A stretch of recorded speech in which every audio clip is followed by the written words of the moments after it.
Once every 300 years, the rise of Marastra, an event where the dark star blocks out the sun, threatens the very existence of our world. All born in that year are doomed to perish before its end. Whether man or beast, none have a chance at survival.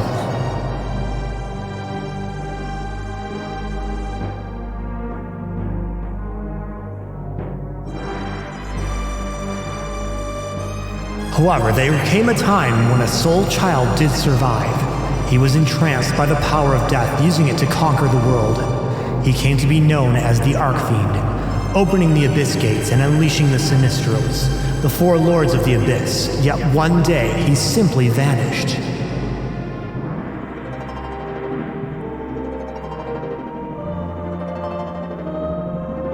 From that time on, the Sinistrals crushed the world under their heel. Another 300 years passed, and again a child defied fate.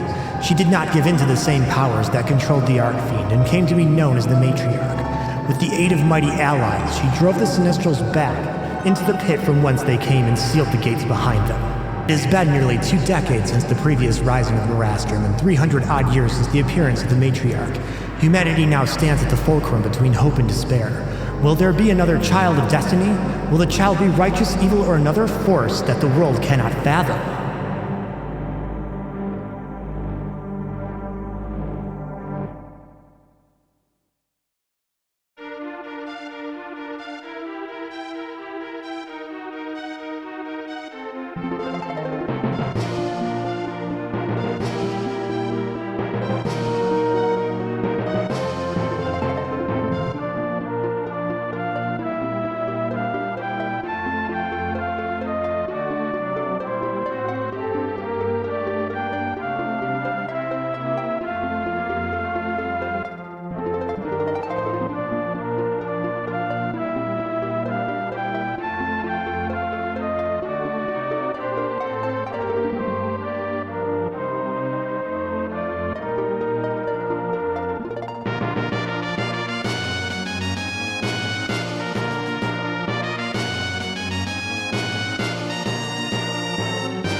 Welcome to my Let's Play of Romancing Saga 3. Romancing Saga 3 is somewhat of a black horse within Square Enix. The entire series was completely skipped back in the 90s and was never released in the West, and only recently has Romancing Saga 2 and 3 actually been released in the West.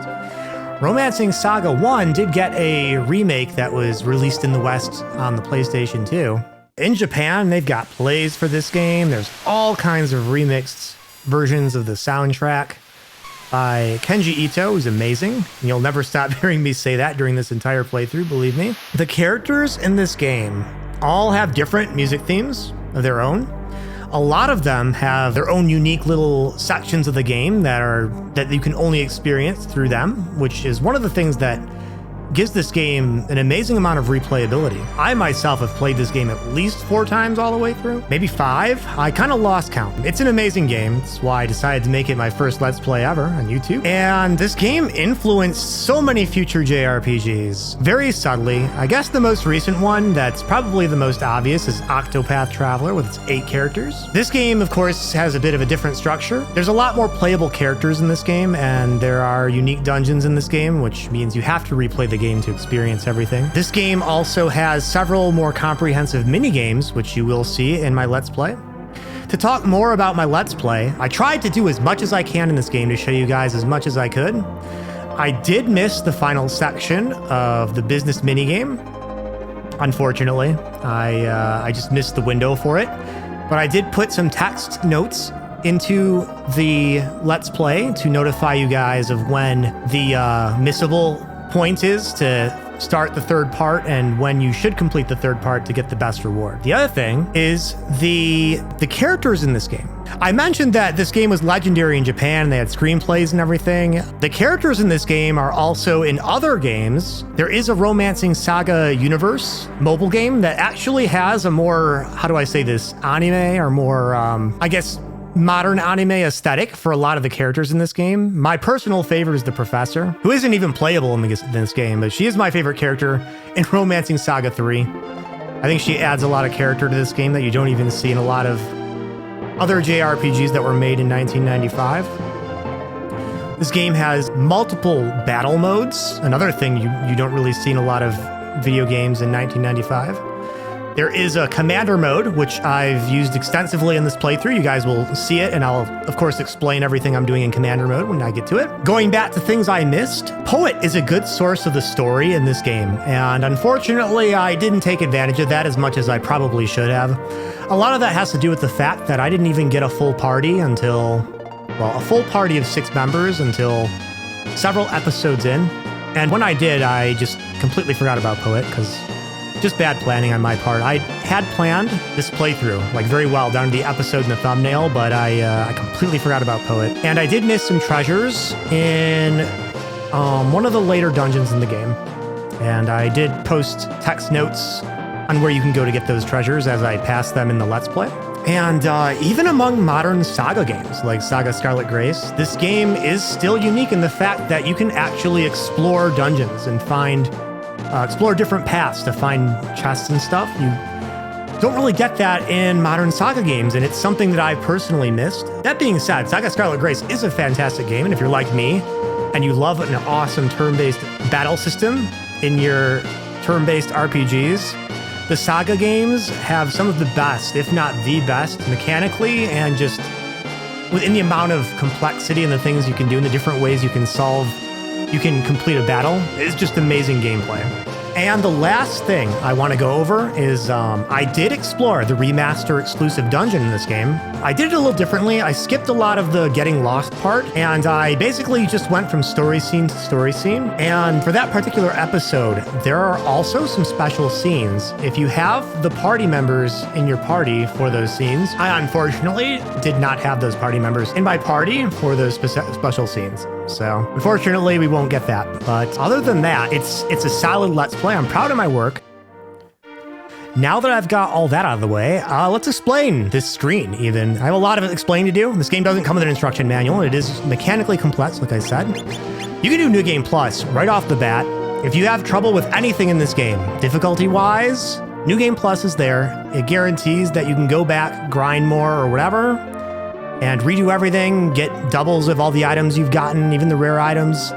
It breaks the game, in my opinion. I've never used it myself, but it's there, and, you know, use it if you need it. I'm not going to criticize. I think you can play a game however you want. There's no wrong way to play it.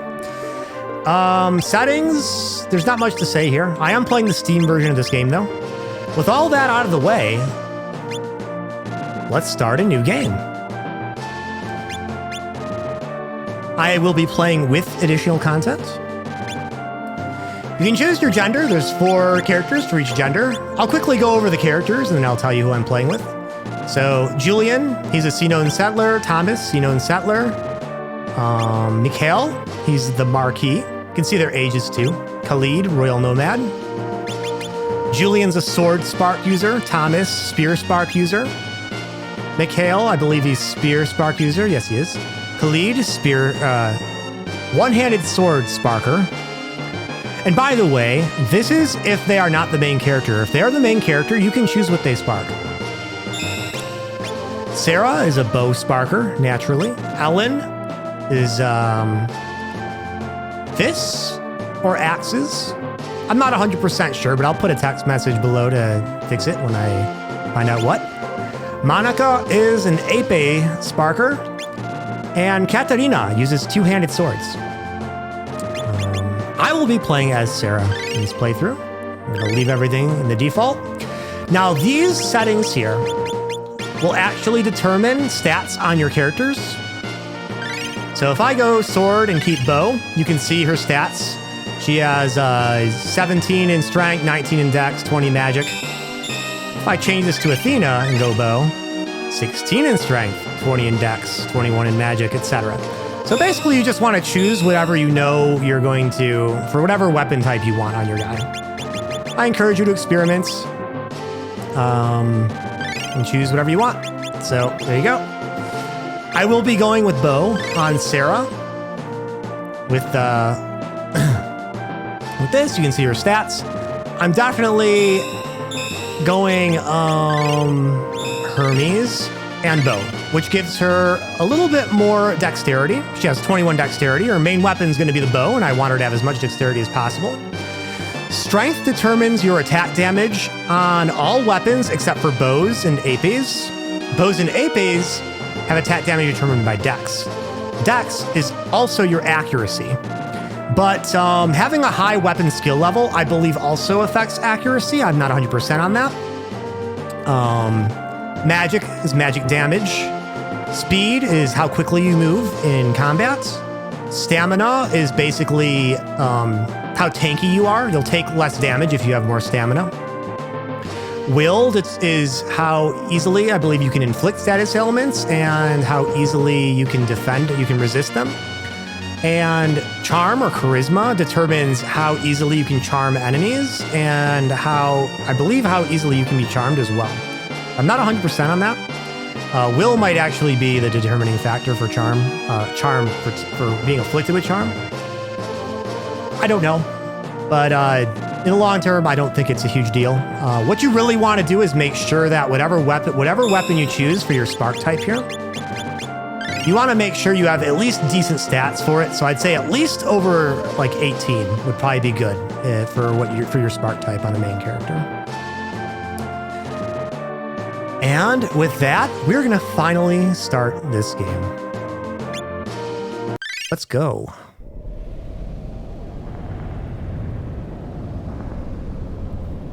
Looks like the coast is clear. There's a storm a-coming. I'd trade monsters for lightning any day of the week. Sis, why do monsters hide when there's lightning? I guess the same reason why cute little puppies do too. I knew there was a reason I always called Sarah cute as a puppy.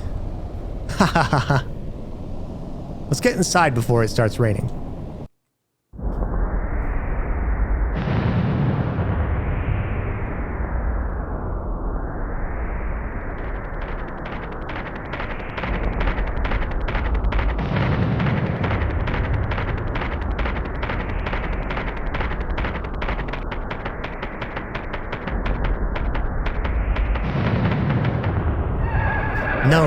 No, your legs cannot give out. I've got to reach him.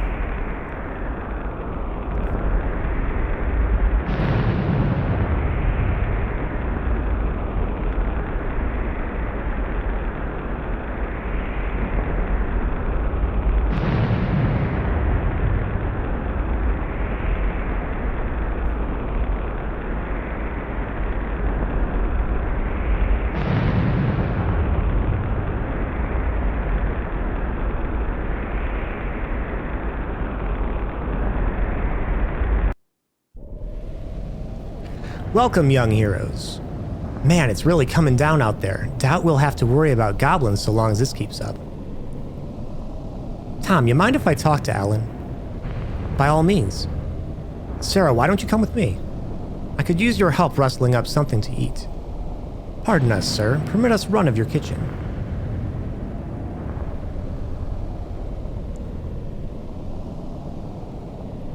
Tom, you really can do everything, can't you? Well, it's tradition for the men in the Bent family to be raised multi-talented. We don't believe in making the women cook and clean while we go out winning glory on the field of battle. My grandfather really drilled that notion into me. Drilled? Surely there's a nicer word you can use. Well, it's the truth. He is legitimately terrifying. I wonder how Julian's doing. Someone, please, I need a horse. You okay there, miss? It's no time to be running around outside. I have horses, young lady. Do yourself a favor and stay out of it. That young lady is sister to the Marquis of Loanne. Isn't that right, Lady Monica? It must be something serious to find you in this tiny village run off your feet and sopping wet. None of my business, if you ask me. Lady Monica? The Marquis' sister? Here? In such a storm? Then that's all the more reason we should help her rather than turn our backs. Lady Monica, what happened? I need to get a message to my brother Mikhail. Please, I must not delay. Hey Pops, can you lend us some horses? You're going to charge headlong into a forest overrun with monsters in the middle of the night. No one's that stupid. If she says we gotta go now, then we gotta go now. He's right, you're no good if you go by yourself. I'll come too. And how about you, mister? You bark out a tough game, but is your bite just as tough? I hope you at least have an idea what's going on here. In the 3 months since Marquis France's passing, there's been trouble with Mikhail's ascent to power. Someone wants him out, and while he's away from the castle is when they'll strike. You won't see a single aurum for your efforts if you're busy burying him next to France. And Missy here appears to be without her purse. I never work until I get paid. The House of Loanne has protected the people of this land as if they were family. It's time we repaid their efforts in turn. Sir, you seem like you'd be quite capable. I've no money, but I do have horses. Would that interest you at all? Horses? I suppose that'll do. So are you two coming? Julian, I'd be happy to be of assistance. Tom, I knew I could count on you. Sis, I'll go too. Oh, no you won't. You stay here. Why are you treating her like a child?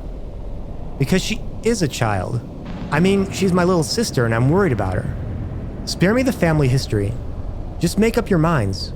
All 4 of us will go. Thomas. Very well then.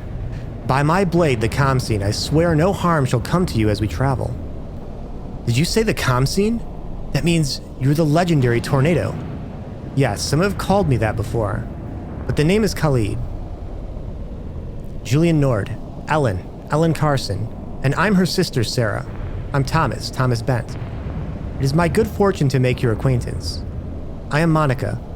That's all well and good, but first, Lady Monica, you should rest. Eat, recover your strength, and we will depart at dawn. No, there isn't time. We must make haste. Absolutely not. You wouldn't last 10 minutes in your condition. A good night's rest will enable us to make swifter progress tomorrow. Be sure to guard Lady Monica closely. You can leave the monsters to me and my sword. Alright. The game starts you off ready to fight these guys, so I'm not even going to go into the menu. You can dash and you can walk. The problem is, if you hit an enemy while dashing, you will lose your formation, and that can be pretty bad. So I usually like to dash, and then when I get close to an enemy, I'll walk. And our first encounter of the game. This is a fixed encounter. You'll fight this no matter what. There are no random encounters in this game. It's all symbol. So I'm going to use Demoloon. It's exclusive to Khalid and his special sword. Now, if you are controlling Khalid, if you are controlling Khalid, you'll actually get a better. You'll get better swords that use that. They use Demoloon. Actually, you can get better curved swords and just equip them on him. But the problem is with Khalid is he's stuck with a low attack power sword through most of the game. So if he's in your party and he's not your main character. That being said, it's not a big deal. And I will probably be using Khalid for most of the game. But we will see. We'll see what happens. Now, Ellen, if Ellen's your main character, hand axes are actually her weapon of choice by default. If she's not your main character, you actually want to use martial arts with her. And she's better with martial arts, which is interesting. He's good with the spear. We're going to stick with what he's good at. Thomas is also very good with magic, and he might even, I think he starts with spells too. I'll check next time I get to his list. Pretty straightforward. Okay, we have sparked our first skill. This is an important mechanic in Romancing Saga 3. This is how you get stronger. You spark new skills. They cost SP. So we got Shadow Weave. This is a long-range attack. It targets a single foe. It attacks and paralyzes the enemy with your bow. And yes, status ailments can work against bosses. As you saw very briefly when I hit the guy, I don't know, it was very fast, but you can see the stars around his face. Shows that it worked. I'm going to use the skill I just learned, just spark, because I can. When you spark a skill, it costs 0 SP during the spark, but then you have to pay SP if it does have an SP cost. So this is going to be pretty straightforward. I'm going to see if he has... So he does start with spells, and he can use them. So if I wanted to, I could use Squall. Right now, there is actually a wind aura on the battlefield. If I use Squall enough, it will turn into a water aura. Water aura will improve the performance of my water spells. You can tell there's a wind aura because you can see the wind. You'll see it after this section here, but you can see the little wind waves across the screen. That's another important mechanic, and this game has a lot of mechanics that are very unique to the SaGa series. The aura is one of them, so I just cast Squall, spell, which means I have a chance now of leveling up my water magic because I used water, and I have a chance of getting more MP. So we're going to continue doing this. It's pretty much going to be the same thing until we end this fight. But, oh, see? Now the wind aura is gone. Before, there were wind waves across the screen. Now they are gone. And if I cast Squall enough, we're going to actually turn that into a water aura. Let's try and make a water aura before we end this. I think this boss fight's too easy for this to last long enough for me to change this to a water aura.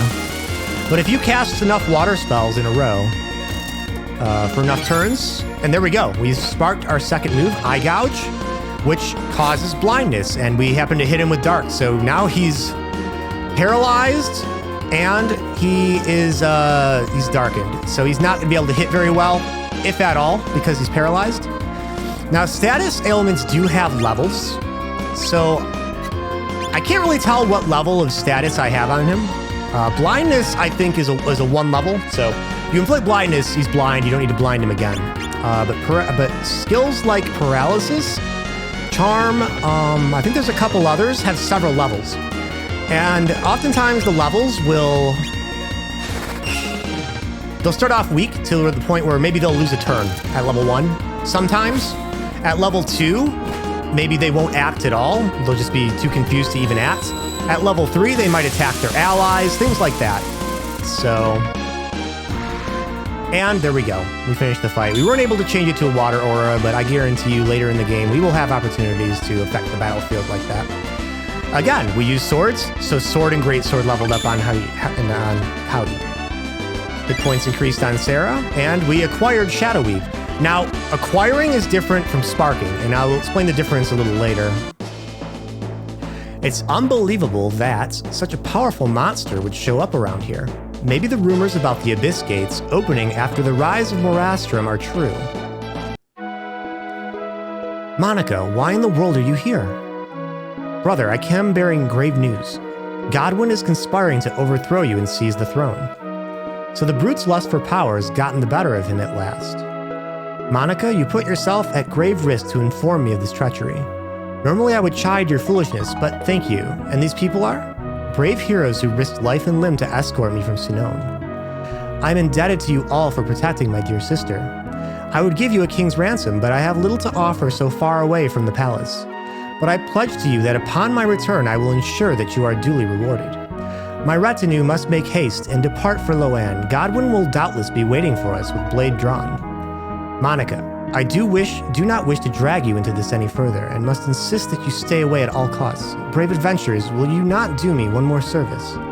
I ask that you escort Monica further north to seek refuge in Pododui. Pododui, great. First goblins, now vampires. Don't be so quick to judge the vampires of Pododui. Count Leonid has been a friend to Loan for generations.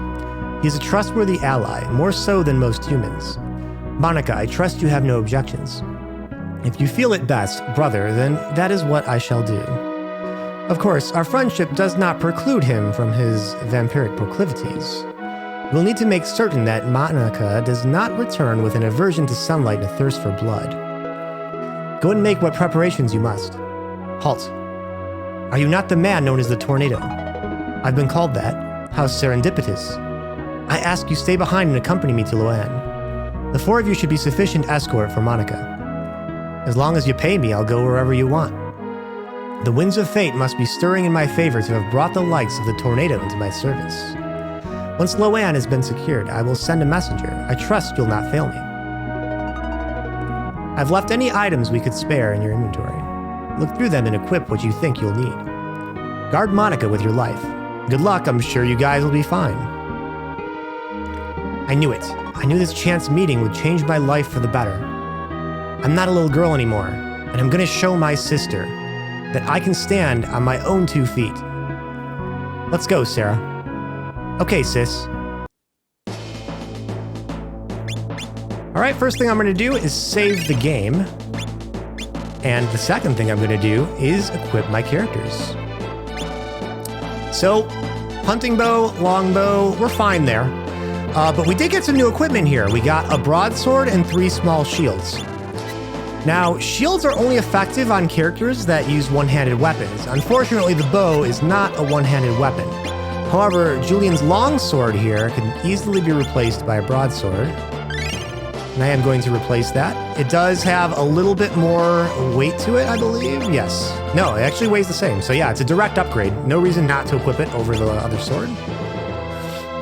And he is using a one-handed weapon, so I'm going to give him a small shield. I believe we also got some armor. We do have armor, but I think that my guys are already wearing it. He does have a balm in his hand, which means he can heal in a fight. We do get some celestial dust and fairy stone, so maybe I'll give him celestial dust. Sure, why not? And you know what? I'm gonna give her. She does not need this hunting bow. The only advantage the hunting bow has over the longbow is that it weighs less. And because it weighs less, she'll move a little bit faster in the turn order with the hunting bow than she would the longbow.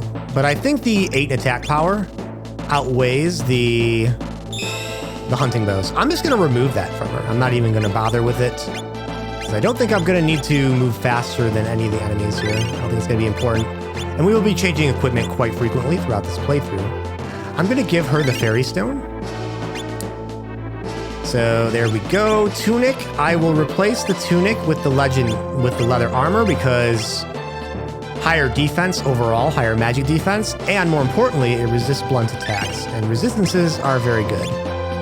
You kind of want to have resistances in this game over defense. I would even prioritize resistances over defense, especially if you know what kind of enemies you're fighting. And a lot of the times you will know what's killing you if you pay attention.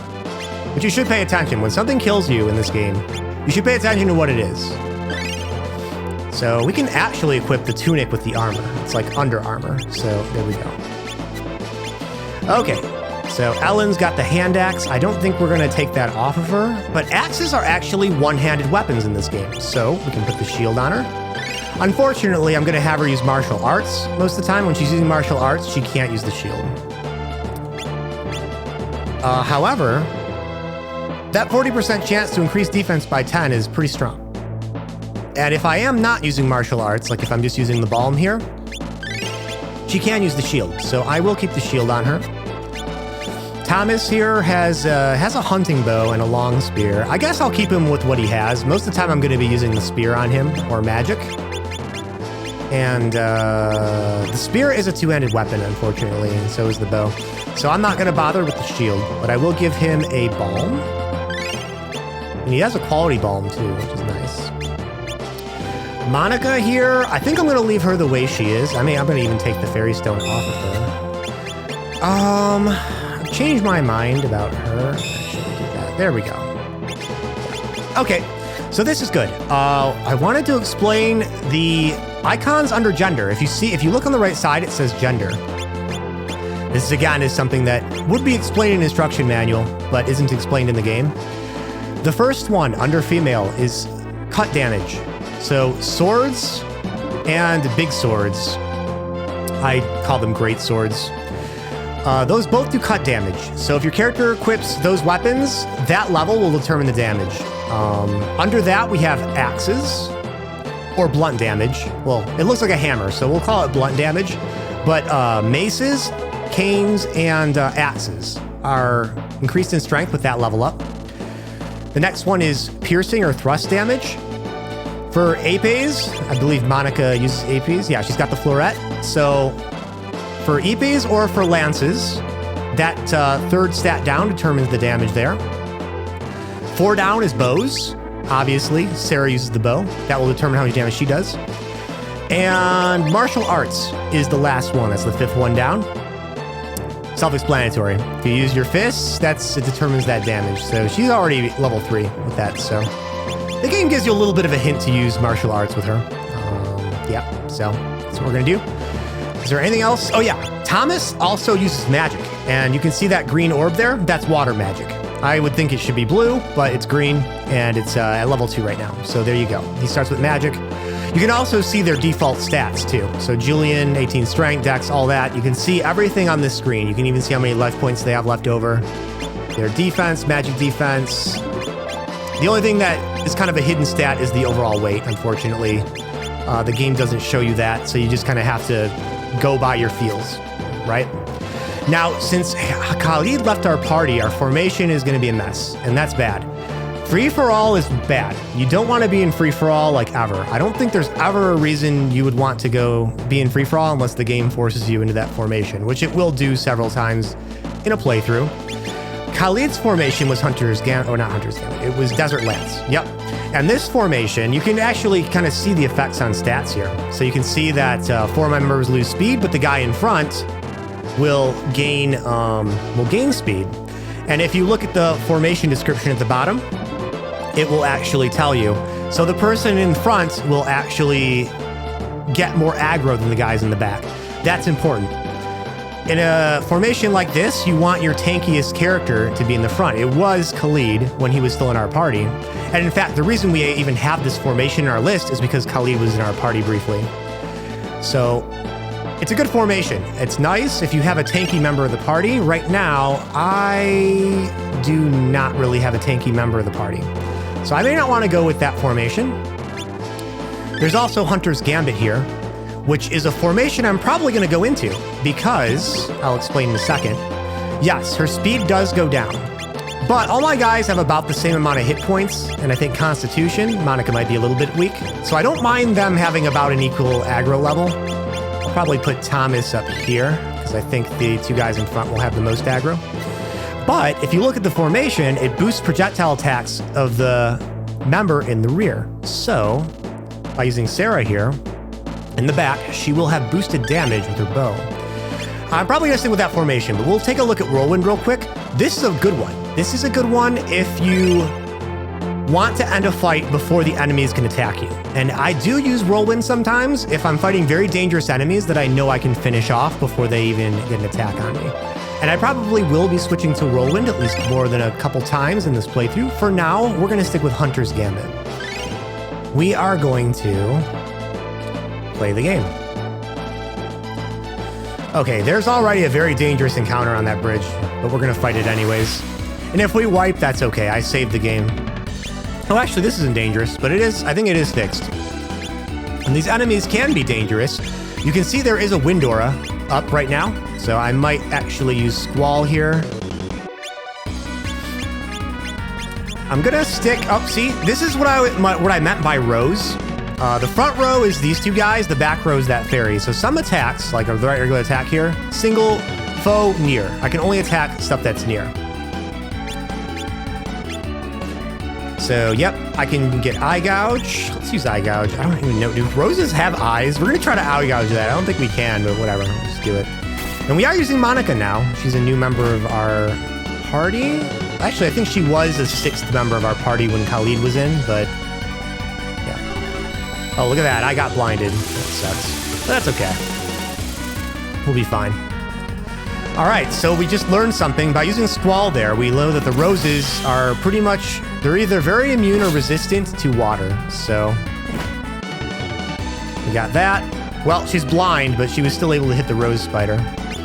I'm gonna do some regular attacks here because these monsters are kind of dangerous. I'm not gonna Squall anymore. I've already Squalled once. I'm gonna use the spear. I'm gonna try to kill one of these enemies because they can get very dangerous. Now here's another thing. This is a challenging game, especially at the beginning. You have no health. Your attacks do like no damage. 2 of my guys are blind. It's okay. It doesn't matter. The life point system of this game, and well, the game itself sort of expects you to die a lot. But with the life point system, you can die multiple times. It doesn't matter. And the way this game works, and this was pretty revolutionary, I would say, back in 1995. Nowadays, it's kind of standard for modern RPGs to completely recover the health of your party after a battle. But in this game, you completely recover... Well, actually, no, I don't think you complete... Do you? We're going to find out in a second. We'll learn together. I've played this game a lot. I should know this.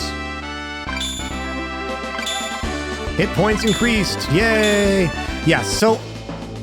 Hit points went up. Yes, you completely recover your health at the end of a battle. So, let's go to equipment. Yeah. So the hit points. Why can't I see the hit points here? That's fine. You can see them on that menu. It's interesting. They don't show it on the other menu. Anyways, you get all your hit points back at the end of a fight, so you don't have to worry about recovering at all. So no matter how badly you get beaten in a fight, it doesn't matter. And if you die, that doesn't matter either because you have life points. And all these characters in my party have 10 life points, so my chances of wiping, unless everybody's down in a fight, are very low. That being said, I did want to show off something else that was very important. We did spark Shadow Weave in that boss fight a while ago. But not only did we spark it, we also acquired it. And because we acquired it, we can actually forget the skill, and we can relearn it at will. So basically, when you acquire a skill, you've permanently learned it. When you spark a skill, you haven't acquired it yet, but the character that sparked it can use it until they acquire the skill. And when the skill is acquired, basically, everybody can learn that skill. So yes, even though he doesn't use a bow, I could put Shadow Weave on Julian. Am I ever going to use Shadow Weave on Julian? No, I'm not. So what am I going to do? I'm going to forget that, and we're going to just pretend I didn't do that. But I was just showing off here exactly how this works. So there you go. Parry is red, and because it's red, he has the skill, but he didn't acquire it. We have to parry in the fight in order to actually master the skill and learn it. Same thing with Ellen's Tomahawk and Eye Gouge here. She has to use the skill in battle to acquire it, to master it, and after she's mastered it, everybody in the party can actually use it. That's why it's best to basically stick with 1 or 2 attack types in a fight, because they're better at sparking the skills, and they can master those skills. Now here we go. I dashed into this fight because I didn't see this enemy, and now my formation's broken, and I do not get the benefits that I had in the formation. So this is why you don't dash all the time in this game. You actually want to not dash before you encounter an enemy, or sort of slow down around them. So this ain't terrible. I basically just lost the extra damage on Sarah's attack. No big deal. There was only one enemy there. We're already leveling our hit points up and getting stronger. The way your weapons get stronger is basically by leveling up your weapon skills. While your stats are static, your weapon skills are not. And those will go up.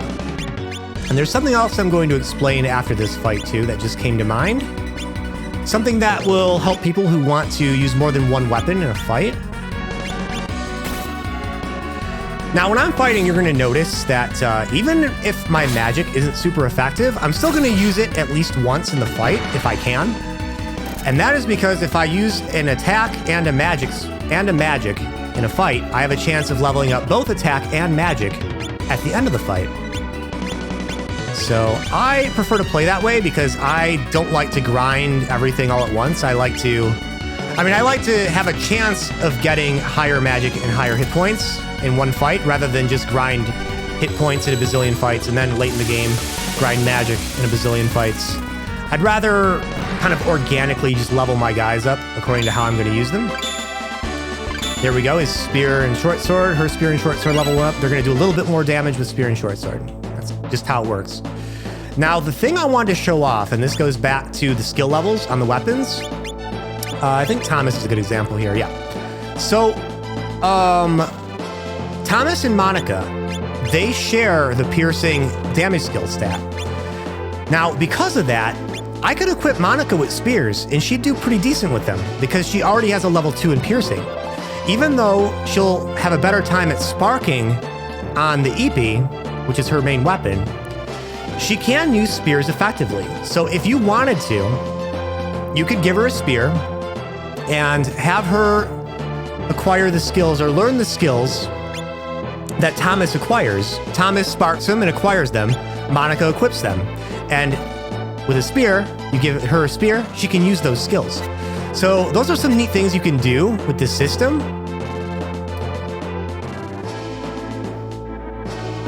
Basically, the damage, since the damage you do and your effectiveness is linked to those weapon levels, you can equip similar weapons and see decent performance. Likewise on Julian here, since he uses a sword, I can give him a great sword. And he will perform pretty well with it. He just won't spark as many awesome abilities with it as somebody who has the ability to spark great stuff on a great sword. There's a lot of enemies here. This might be a longer fight, but that's okay. We've sparked Feint. And Feint's a nice one. It causes stun. Now, stun is only effective. There we go. We've died. We lost a life point. Big deal. I'm not going to cry about it. We'll probably still win the fight. But anyways, what was I going to say? Stun is a useful status ailment, but... Oh, and we got Bruce Slice. This is a more challenging fight, so we're starting to spark more skills in a fight. You'll see that.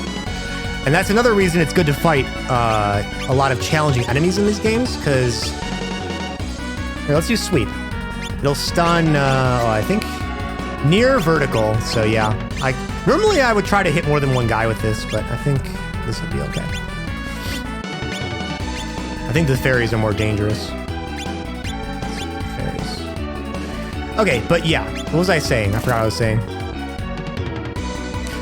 saying. But we'll get back to it when we get there. I'll surely touch on it again. I know we were talking about sparking more abilities. We'll see what happens. So, okay, we use Sweep. I used Magic. I'm just going to keep using my weapon from now on because I have less Magic points. It's harder to level up Magic in this game than weapons. So I'll usually use Magic once and I'll use a cheap spell. And, let's try Feinting again. Maybe we can acquire the skill. I think she's going to die, though. Yep, she's definitely dead. Those fairies are very dangerous. They use a lot of damage. Oh, yeah, I was talking about stun. That's right. Stun is only effective if you can get the stun off before the enemy acts. So if you're going to try to go for a stun, it's good to use it on a use it with a fast character on a slower enemy. If you do that, you'll have a better chance of getting a good stun off and preventing the enemy from doing anything. Okay, we are in a bad spot right now. I'm actually considering running away, but we'll see if we can't finish this fight in one more round. Because I don't want to die completely. Now, the good thing about this game is if you do need to run away, the escape rate is actually 100% for normal enemies. We acquired Brisk Slice. That's great. So we learned it, and we acquired it in the fight. One more thing I'm going to say right now. You can only hold, I believe, 8 skills max in this skill slot thing here. you always want to have room for at least maybe 2 or 3 skills. Because if you fill up all 8 slots, you will not spark new skills. And if you're not sparking new skills, you're not getting stronger, because skills are definitely an important part of your attack strength in this game. So I think I already mastered Weave. I haven't mastered Sweep yet, so let's use Sweep. We mastered Brisk Slice. Let's go with Parry. Eye Gouge, sure. We haven't mastered that one yet. Feint, we'll go and see if we can stun the guy. There we go, we stunned him. He's not gonna act this turn. So all my guys, we stunned him again. I didn't need to stun twice, but again, I'm trying to master skills here, so this is good. We may acquire a new skill. Let's see. No, but we are leveling up our skill levels, so that's good. I'm just gonna keep going here. I can already see what might be a very dangerous encounter up here, so I might save the game before I fight it. Let's see. That thing up there might be very dangerous, but I want to try and fight it. Let's see if we can fight it. I'm actually going to try and fight this thing. Yes, this thing is very dangerous. There's a good chance I'm going to wipe here, but I did save the game, so we'll see how we do. And hey, if we die, we die. It's just the way it is. I don't think... I'm going to actually do a regular attack here. I'm not going to sweep. I'm going to try and change this wind to a water... Use Brisk Slice. I'm not going to go for the eye gauge. I'm just going to use my strong attacks here. I don't even think this thing can be feinted. Yeah, it's too fast. She's probably dead. Yep. We're going for it. It's a tough fight. Okay, so I think we got rid of the Wind Aura, which is good. We Spark Tumble. It's a nice ability. Okay. Longbow. We're gonna Squall again. Maybe we can get a Water Aura up. That would be great. This thing seems to be weak against trip and stun the enemy with a leg sweep. Maybe we can master it. Let's try. She's probably dead. No, she's not dead. She barely survived. See, we gained enough hit points in the few fights we had for her to be able to survive that, which is good.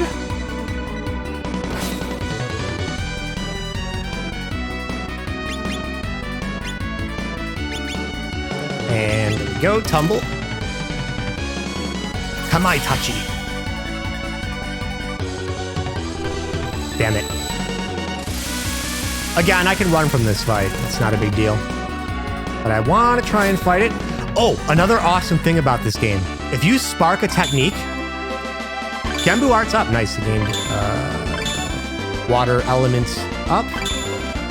One of the great things about this game, even if you run away from a fight, you can still, if you sparked an ability, you can still keep what you sparked. So it's pretty awesome. All right, we are in Podorui. So let's take a look around. Let's see what's going on in Podorui here. It's a good way to learn about what's going on in the game, in the local area, and it's also a very good way to discover side quests, which are a very important part of this game. The vampires in the castle may be immortal, but they remain wholly unable to leave. An odd way to have peace, but it works.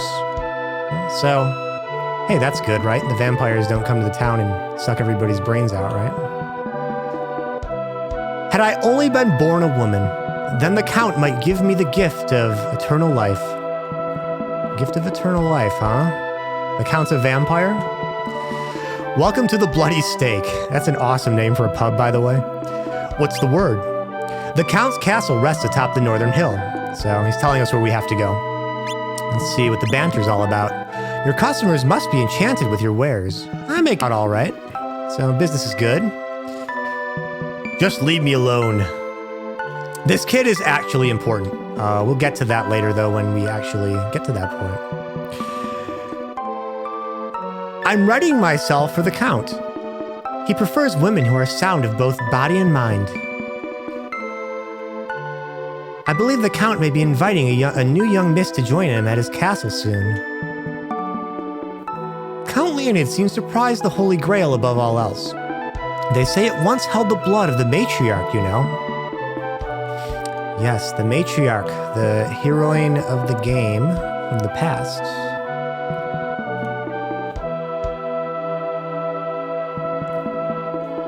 I did touch on this a bit when we selected Sarah, but it is interesting that she's 16 years old and the last eclipse was 16 years ago, right? Very interesting indeed. Okay, this is the weapon shop. You can buy, of course, different weapons here. I think, yep, they sell items too, including means of recovering SP and MP. You do recover all MP in combat. However, you don't. You recover all hit points in combat. However, you don't get all of your MP or skill points back. So it actually is important to recover those. There's nobody to talk to here, so nothing to see here. Let's leave.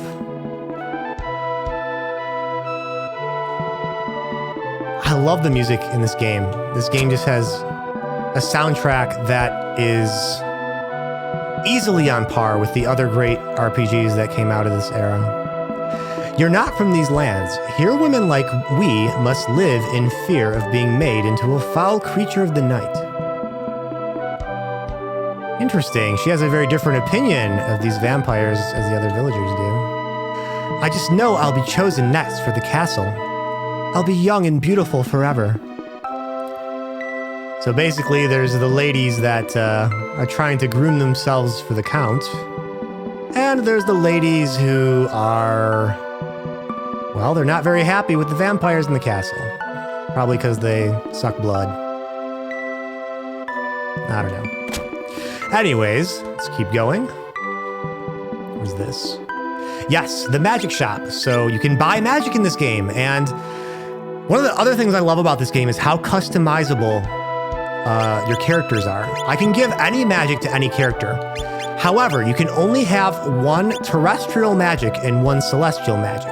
Thomas starts with water celestial magic, right? He has Squall. But if I wanted to, I could give him celestial magic. I hope I said terrestrial.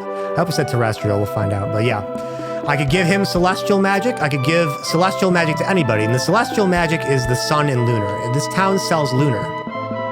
So all of the towns, you'll definitely want to check out their stores. They do sell different kinds of magic, different kinds of weapons, things like that.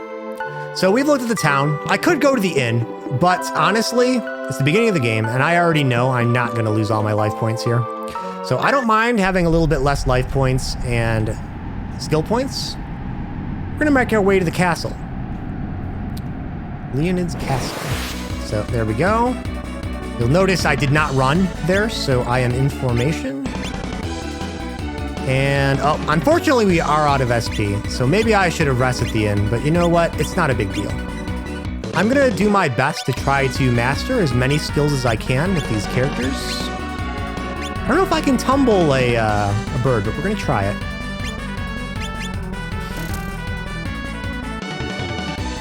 So the more skills I can acquire, the better it's gonna be in the future for me, so we'll see. We'll see what happens. Now, sometimes you can spark some really awesome skills in this game that are way ahead of where you are in the game. And when that happens, you should celebrate. I've never really had it happen to me, but I've heard stories of people sparking some really awesome abilities way ahead of time, and it's a thrill. Just sparking things is kind of a thrill. It's part of the fun of this game is the random element of that. A lot of people don't like randomness, but I really do think it mixes things up, especially in games where you always know what you're going to get at what level, and your development's very predictable in a lot of other RPGs. In this game, there's a bit of a lottery system to it. But if you know what you're doing, the game is actually quite easy. To the point where a lot of people who are very good at this game will actually impose challenges upon themselves. I myself, with this game, I wouldn't say I'm that good. But I've done some challenges in some of the other Romancing Saga games that I've really enjoyed. And perhaps on this YouTube channel, I might show some of that off. I don't know. We'll see. You acquire Sweep. You acquire Tumble. So that was awesome. We just got 2 new skills here. Let's see what we have not acquired yet. So, okay, we still got Parry, Tomahawk, and Eye Gouge. Yeah, I'll try to acquire... Eye Gouge isn't super awesome. I'd still like to acquire it though. Tomahawk would be nice, and Feint. I think, and we got Parry. So I'm gonna make things easier for myself, and I'm gonna put myself in the Desert Lands formation. We're gonna put Julian in the front, and I'm gonna have him parry, and he's gonna eat attacks, and hopefully he'll get parry. You have to actually use the skill, like in the fight, to have a chance of acquiring it. So parry is just one of those reactive skills. He has to get attacked to use it. But it is a good skill because he can actually avoid taking damage when we do it. Should we go in? I love the atmospheric music in this game.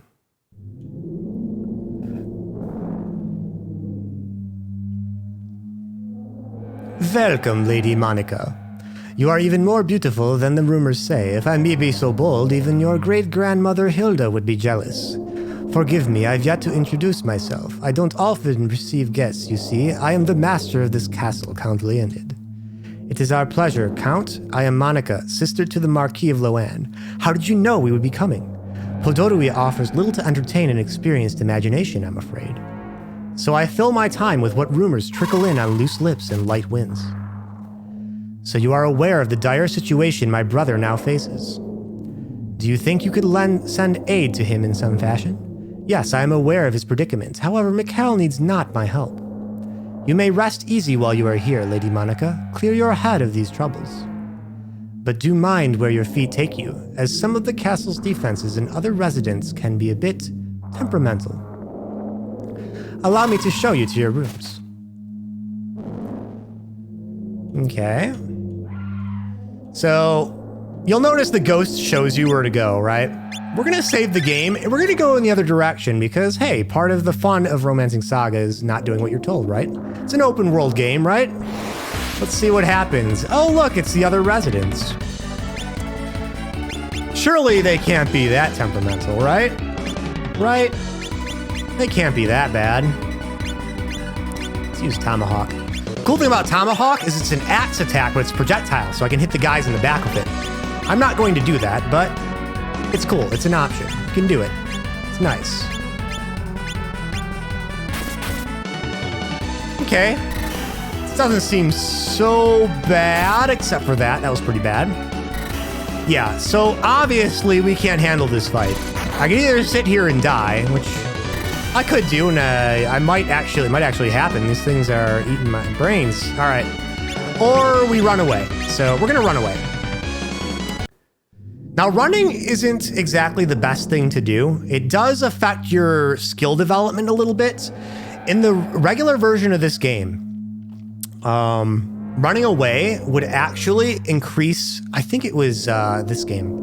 It would increase the strength of the enemies incrementally. If you run away too much, it adds to your battle count, but you're not getting stronger because you didn't finish the fight. And because it adds to the amount of times you've been in battle, that's kind of how the game scaled up in strength. In this game, I think it has a little bit more to do with the stats on your characters than it does how many battles you've been in. But I know that in the remaster, it doesn't increment your battle count if you flee from a fight. So there's really no penalty to doing it, and you really should do it if you think you're gonna die and you haven't saved in a while. These must be my quarters. Good night, everyone. So everybody splits up. Of course, Monica gets the royal treatment, right? She gets her own room, her own bed. And apparently, she's not very happy with her room. I have a bad feeling about this. I'm scared. Oh, come on, it's just a vampire castle. Who's there? It's me, Monica. Is something the matter, my lady? Maybe I'm just overthinking things, but would you mind terribly if I rested here? Lady Monica, are you frightened too? Julian and I will stand guard while you sleep. You needn't worry. Okay, and we've slept. And we are up and at 'em, and we are ready to rock and roll, and we're ready to, I don't know, talk to the vampire. We'll see what happens. Yeah, upstairs. You can do a little bit of exploring around here, but to be honest, there's not much you can see. Most of the Most of what you can see in this game is actually in that area that I went in earlier, past that monster. I mean, not in this game, in this castle. Ah, perhaps you are looking for something to whet your adventuring appetite. I recall rumors of a cave north of town that may hold some hidden treasure. I've not been one to sully my hands with such filth, but it could prove a pleasant distraction for you. All right, so we know where we're going now. We're going to go into that cave.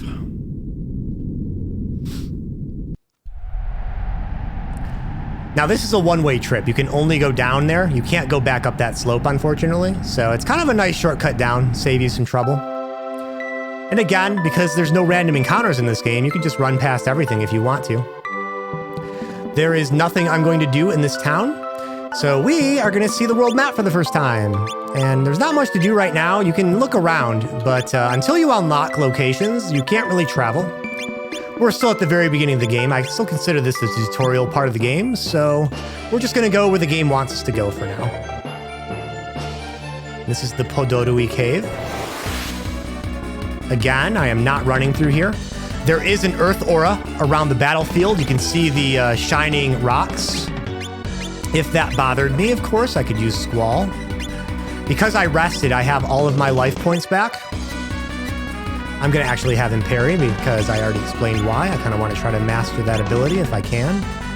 I'm going to have her tomahawk once and probably try to use the other skills to acquire them. And in the process, we might even spark new skills too. So we'll see what happens.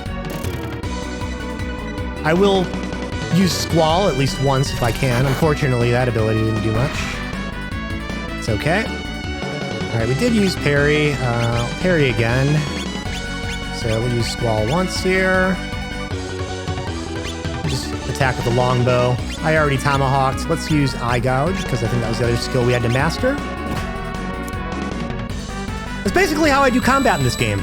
Yes, I could use the strongest attack all the time, and yes, I would spark new abilities, but I like to acquire abilities. I feel like it's more important to acquire, because when you acquire those abilities, you can put them on characters you recruit in the future. And we will be doing a lot of character recruitment in the future. So even though Axe isn't something she can spark with, I'm still using it in order to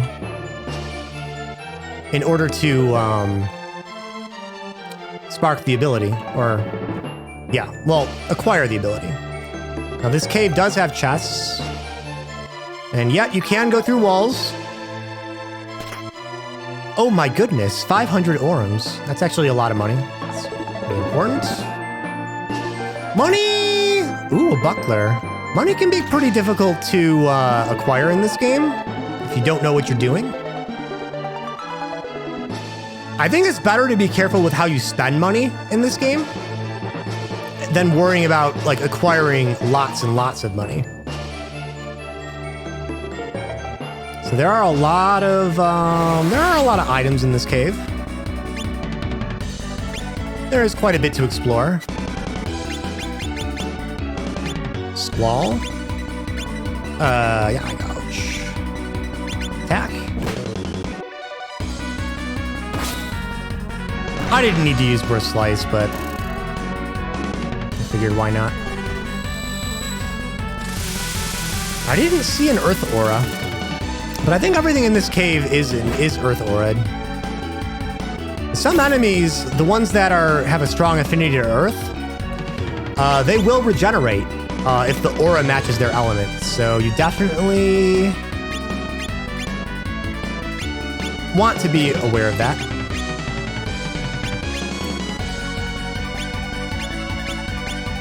Let's toss a tomahawk.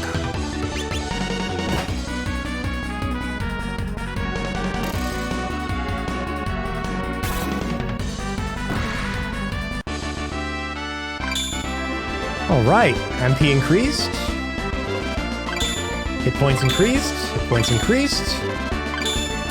Good. I like it when my stuff levels up. That's good. Did we? I forgot where we came from. I think, yeah. Okay, wait, no, we definitely want to go this way. Yeah, see the chest. Okay, we got 200 orums. Not bad. We can go down here. And all enemies have different kind of evasion types. Okay, this was where, yep, we already grabbed the chest down there. Let's go this way. Is this where we came in? I think it may have been. Yeah, it was. Okay. So we gotta go straight up. It's fine. I know where I'm going. Attack. Now I found the way I play this game, I feel like I don't need to grind too often. Simply for the fact that simple progression and just fighting enemies on my way to places, like it does the trick. You know what I'm saying? Like I feel like I get strong just doing this. So those skeletons are definitely weak to blunt damage. So I'm gonna toss a tomahawk at those things. Let's use Squall. Longbow. Don't think they take a lot of shot damage. Now, a lot of axes actually, like you can throw a lot of the axes. Tomahawk's just a really fun ability. It basically gives range capability to your axe. I would say axes in general are quite strong in this game. Okay. So we want to go up here, and we want to go down these stairs up here. Yep, this is where we want to go. The dungeons in this game aren't super long either.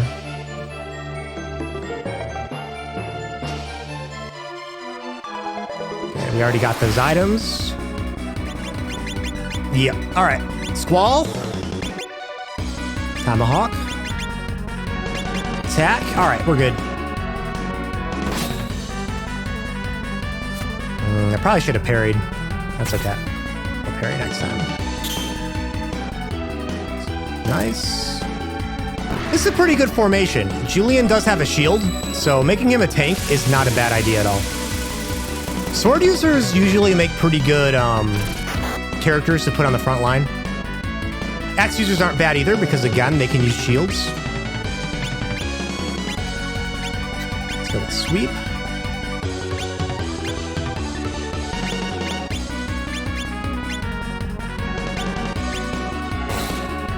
Right there. See, we parried it. You can tell because he used that special animation. Unfortunately, he can't parry that, so that's good. When he uses the parry skill, we take no damage. He gets a skill use, and we might actually master it. Now, there are a lot of enemies in this game that will use only physical attacks. Those are the kind of enemies that you want to put a guy in front and use parry with. Or better yet, a counterattack. We haven't sparked any of those yet, but when we do, those are a lot of fun. Those are a lot of fun. We'll probably get the opportunity to play around with that a little bit in the future. Okay, so we are going to go up here, and we're going to go down here. And this is where we haven't been yet. There's treasures down here, some really nice ones, too. Ooh, a fairy stone. And... oh, see? I ran. Because I ran, there goes my formation. I think it's a waste to parry here. I'm going to do it anyways. Sweep should still work. Regular attack. We'll start with an eye gouge. And attack. These things aren't hitting as hard as they used to. Well, we are in the beginner cave. Oh, I was able to use a shield on Ellen, even with martial arts? I did not think that was the case. We just sparked a really awesome ability on the bow. Yes, we did. Rapid Volley is an attack we're going to be using quite a bit in this playthrough. Squall. In fact, I'm going to use it again right now because there's 3 enemies here. Let's see. Tomahawk. Let's hit the guy in the back. And Light Speed. A very nice rapier move. It actually, using that skill takes priority. So if you use Light Speed, chances are she's going to move before everybody else. Or she'll move before even she normally would, so. Épées are weapons that rely heavily on agility, and They're also pretty good for applying status ailments as well. The status ailments are not to be underestimated in this game. You can shut down bosses. Staff of Vivacity, awesome, awesome item. I'm not going to equip it right now, but I will show it off in a little bit. Oh my goodness, 800 orums. All right, we're gonna do a quick save here because I believe that is a fixed encounter, and fixed encounters can be dangerous. Okay, he's in front. We're gonna parry. I'm gonna squall. We're gonna use Rapid Volley. The guy who's dangerous is this guy in the back here. And I unfortunately, I am out of SP. So maybe we can use a feint on... I don't want to use it on him though. Let's just use it for it. And that's the bad thing about Rapid Volley. It can miss. Fortunately, Julian's parry is saving the day here. We took no damage. I might just have him parry every round just to see if we can prevent damage overall. Sometimes you can do that. Sometimes some enemies will just attack with physical attacks, and because of that, you parry and you never take a hit. It's awesome, and quite frankly, if you're smart enough to know what to do, you can be very, very good at this game, and you can beat the game at very low levels and imposing very silly challenges on your guys. Not to say that I exactly know what I'm doing here, but I have played the game once or twice, so...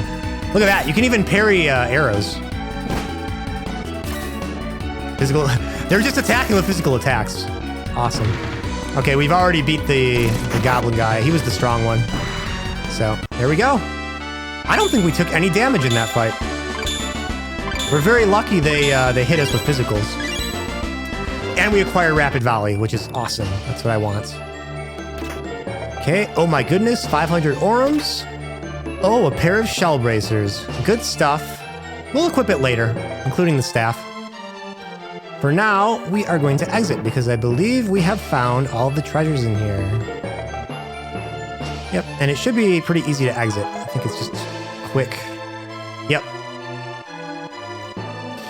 If you go exploring, I mean, it's pretty easy to find everything. Like, there's not a lot of, like, really hidden stuff in these places. I think the exit is this way. Yeah, this caving. This is a very short cave. And here we go. We are out of Podorui Cave. Let's go back to Podorui. And we're gonna go talk to Leonid again.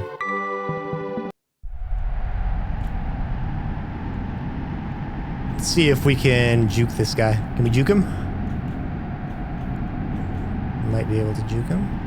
This pathway's narrow. Oh, look at that. See? Sometimes you can just walk right past these guys. They won't even... Yep, look at that. See? I do like fighting. In general, I love combat in this game, so I won't be trying to avoid things too much. But, you know, if I've already been through here, why not try and avoid things, right? Word has just arrived that Marquis Mikhail has won the day against Godwin's army.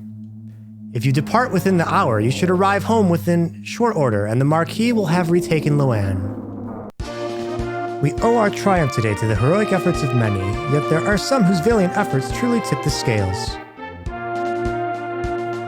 Khalid, Thomas, Julian, Ellen, and Sarah. Not one of you is my retainer, yet you heeded my call for aid.